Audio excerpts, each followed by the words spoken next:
My older sister married my ex-fiance, and then, months later, she called me and asked me to be her maid of honor.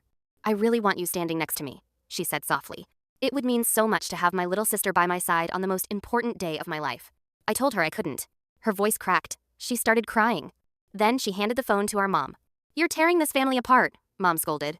She can't control who she falls in love with. You need to grow up and accept it. I sighed and agreed to do a toast, just to end the conversation. A few days later, I found myself at a wedding planning session. She asked me to print a seating chart from her laptop. I opened her documents folder and froze. There it was, a folder named after my ex-fiance. I hesitated, then clicked. Inside were emails, screenshots, and messages from the time we were still engaged when we were planning our wedding. Every discussion about venues, dates, and dreams, all recorded in detail. I read everything while my family laughed in the next room, pretending nothing was wrong. The ceremony? At the same venue I had picked out for us. When I confronted her, she just shrugged.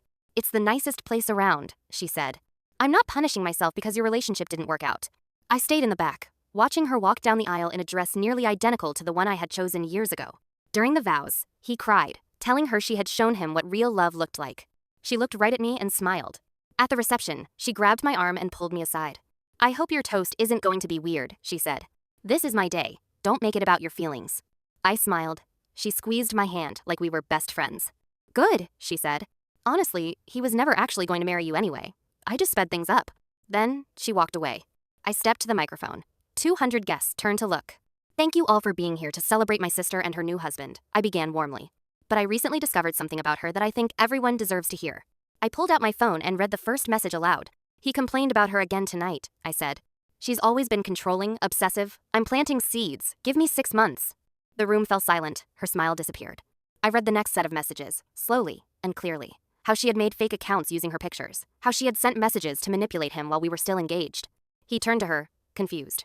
What is she talking about? He asked. She grabbed his arm. She's lying. I'm not like that. I held up my phone, showing the screenshots to the nearest tables. This one's my favorite, I said.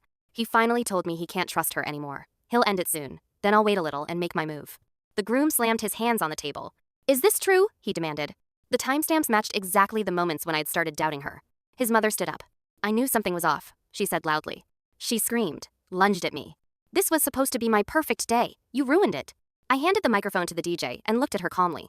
You ruined mine first, I said. I'm just returning the favor. He walked out before I did. Never looked back.